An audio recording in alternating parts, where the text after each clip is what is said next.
Okay, the time is 10:54 p.m. Oh, let me restate. The time is 10:54 a.m. February 19th, 2025. The American men are in the yards now. They're white. It's probably more feds because that's all I've reported when allowed.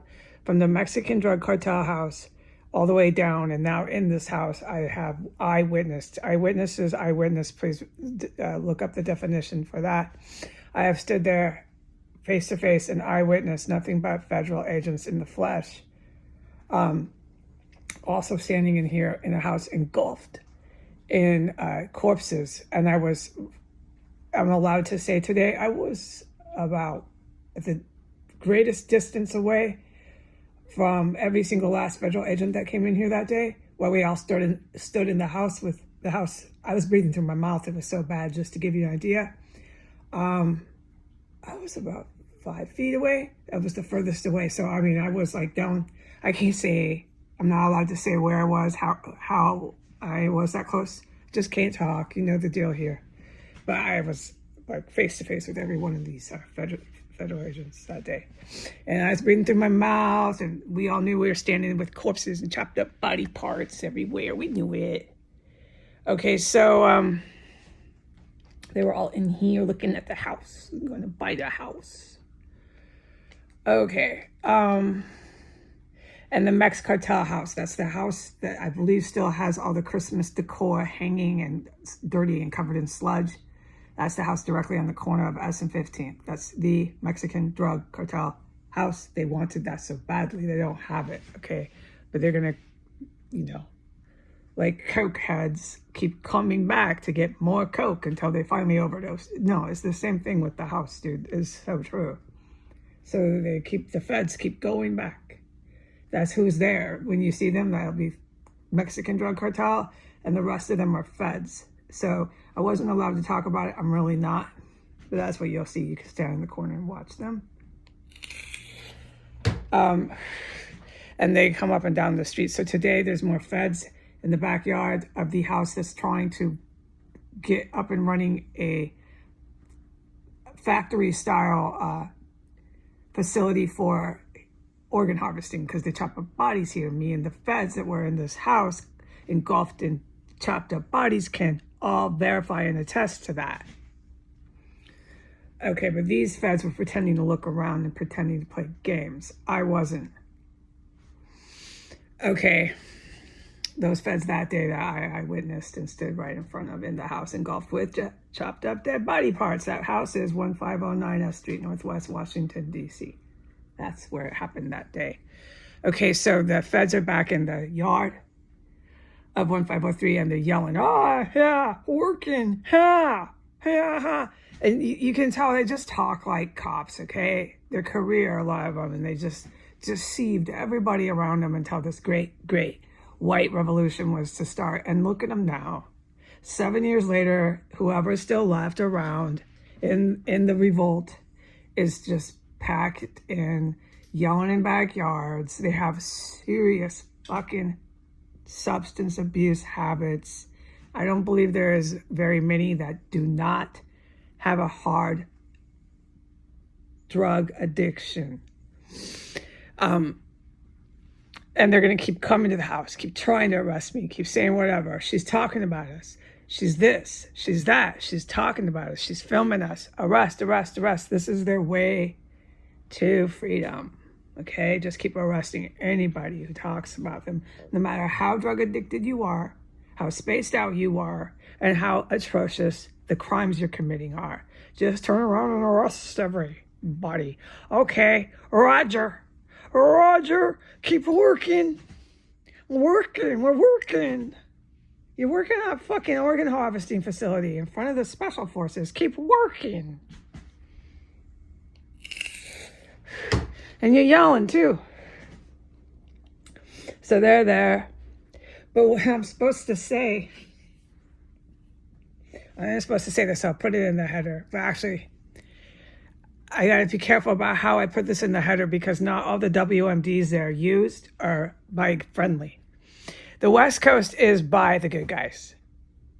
Okay, and what I'm to say in this video, I'll put up a graph, these funny graphs I draw, but it's my crayon graphs, so just bear with me, is how far and extensive the WMD strikes are by the good guys. It goes all the way through Colombia, Venezuela, all the way into Brazil. It's amazing.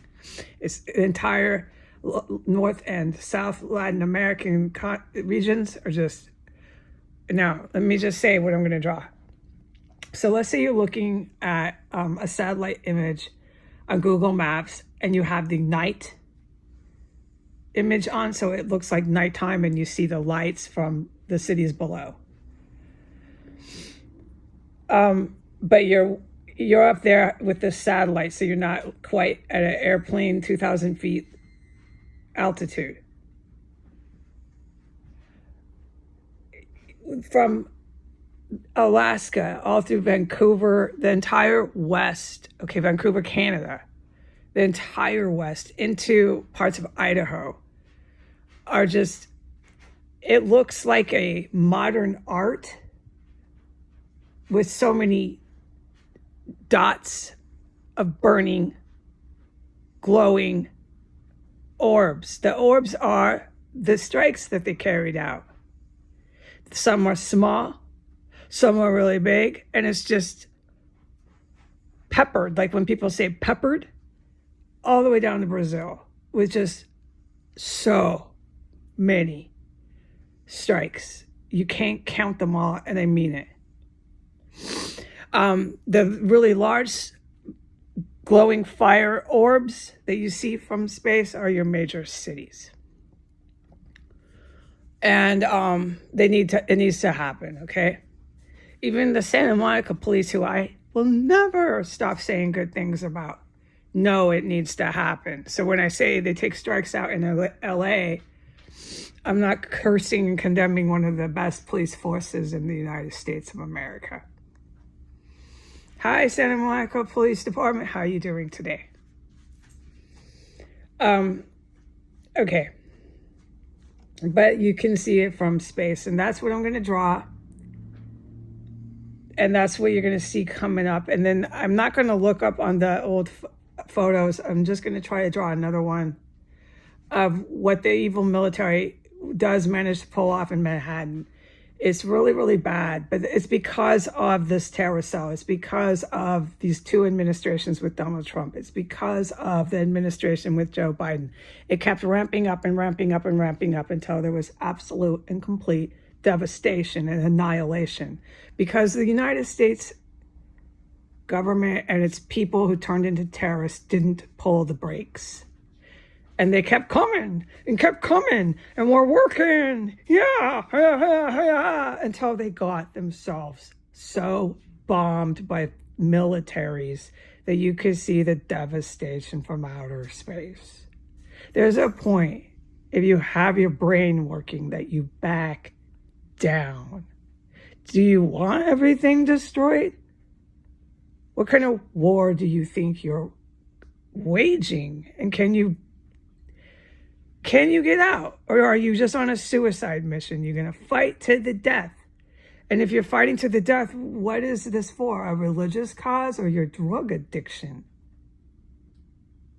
They don't ask the basics here, okay? It's very clear. I've seen enough of the people that wander the streets here, right? They're not capable of that. Oh, no, flat out, hands down, no, they're not. So when I draw the graph of what the evil military does to Manhattan, she's just doing this. I am trying to ignore it. She really isn't that bad. Let's keep on point. Okay, she is a nice kitty. Let's just keep on point. The interruptions here are endless. Okay, so what they do to... I'm trapped in the room in the terror cell. I saved these animals. You don't know what they were doing to animals here. I do. We'll get to that when it's allowed. It's serious business here with the labs, the animal labs, and so on and so forth. We're moving on. What they do to Manhattan, you can see from space, okay? This is a very evil group of men in a very vengeful conglomerate that basically used, it's like a nuke, but it's a hot, modern chemical weapon, and it wipes out all the skyscrapers the way that this bomb works. Okay, so they see New York not as a terrorist target. They see New York as all these individuals who know too much about them, that just didn't stop and pull the brakes to the point where they had to wipe them out. And why is that? Because the good guys are coming into government. You can't have people like Biden and Trump in power. It's so dangerous. So they're going to get themselves, bombed by a military. Donald Trump and Joe Biden absolutely, hands down, guarantee are getting that. So this evil military can't have all the people that know everything about them sitting in Manhattan, tweeting, going on TV. What else do they do? Going on magazines, walking around, I'm an agent. I'm an agent of so-and-so. Just loud and proud. No, they're going to be fucking killed in New York City, dude. So I'm just telling you, and that's what I'm supposed to put this up. Is just, I'm supposed to say that. I'm supposed to remind the world this. But I want you to remember what the United States did to all of you out there with COVID, and how many humans died from our bio war. We are responsible for that. We are as responsible for what happened to all of you with COVID as we are with the rape and murder of Vietnamese women in Vietnam. There's no getting out of it. Okay, it's this really evil military here that's cooping. And there's no getting out of what you did to women by raping them and killing them in Vietnam, as there's no getting out of what you're doing right now. Working, working. Organ harvesting, working. Yeah, All right, there's no getting out of it. I want the world to not feel sorry for anybody in Manhattan. Anybody in Manhattan who's still there doesn't have their marbles working. Okay? You're in a city that's that taken over with white nationalists. You're in a city that's that taken over, the NYPD and all the law enforcement and the government, with Iranian and Egyptian and Lebanese fucking thugs. And you know what kind of town you're in. And you know what? If you want to prove that nothing can happen to you, I'm American, nothing can happen to me, I'm going to stay right here. Yeah, I'm working. You go ahead and sit in Manhattan. I've been warning all of you for years, get the fuck out of Manhattan. So I'm supposed to put this up, okay? That's really what I'm supposed to say. And I'll draw another pretty graph so you got an idea of what this one in New York City, Manhattan, does. That one can be seen from space as well. It's a lot of smoke that goes beyond belief into the sky, as high as a volcano. I'm not making this up. And it's like a big volcano, but it's the entire island of Manhattan up in smoke. So it's this huge volcano of smoke. That's why I called it that. My prior interpretations of what this weapon does. And there's all this fire that comes out of the smoke shooting up to the altitude. It's really bad. And the environmental damage is very real. The environmental damage of what I'm talking about is fact on paper. So if you think I don't think about this, I do. I've had 7 years to be thinking about this. I knew the day I left New York. I knew the day I left New York 7 years ago that we were up for nuclear war. Because that's the stakes here. You're taking over entire police departments, the largest police department in the United States, which is the NYPD. You're taking that over. You're taking that over for a reason. All righty? All righty. And if it doesn't work, what do you think is going to happen? All right. Adios.